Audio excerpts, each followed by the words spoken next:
2020. Remember the time when we couldn't leave our houses for fear of dying? People talking about how the world is on the brink of a deliberate economic collapse to usher in the new world order. And former PM and Secret Minister for Health, Finance, Industry, Home Affairs, and Treasury, Mr. Scott Morrison, gave Australians the go-ahead to withdraw $10,000 from their super. Not once, but twice. If you push back through the COVID haze, you would recall that we could do withdrawals for each financial year from April 2020 to December 2020. And with so many people having a crack at it on 1st of July that the ATO website crashed. Now, back then, it was actually hard to quantify what impact those withdrawal had on your retirement savings. But now that we're a couple of years out, it's pretty easy to have a look using some real data. For my example, I have someone in April 2017 starting off with the median super balance of $51,175. They are invested in the default AustralianSuper investment option, and they get $950 a month of super guarantee. As you can see from the chart, things are going great for client A. But then COVID hits in March 2020, and we start to see the balance fall. You can see from the orange line that the client pulls out that first lot of $10,000, preventing that elastic recovery we felt, and then punishes future self even more by taking out a second $10,000 a few months later. The other version of client A only takes out the $10,000 lump sum and does it in September, after the fund has already had some recovery. So the question is, how did they fare?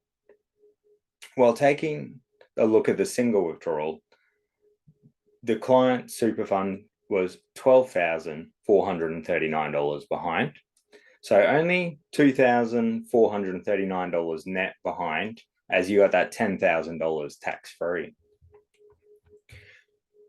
But for the both withdrawal client, there were $25,771 behind, or net $5,771. Now, I know what you're saying. Only $2,000 behind, that is nothing, as you're able to pay down a debt or buy something. And I accept that. And this isn't about shaming people for making the withdrawal. It's about understanding the impact on your retirement. So now we've got the figures. Let's have a look at client A 20 years in the future. We're getting the same super guarantee, returns are the same. We're just starting out from different bases. Two withdrawal client ends up $259,000 behind, and one withdrawal client ends up $125,000 behind. That is a huge difference compared to the original 5K starting difference, and just goes to show the eighth wonder of the world, compound returns. So if you are either one or two withdrawal client, what do we need to do to get back to square? Well, two withdrawal client needs to salary sacrifice $2,300 a year for the next 20 years, and one withdrawal client needs to contribute $1,100 a year. So this means that they need to contribute $46,000 and $22,000 respectively to pay back the $20,000 and $10,000 withdrawal during COVID.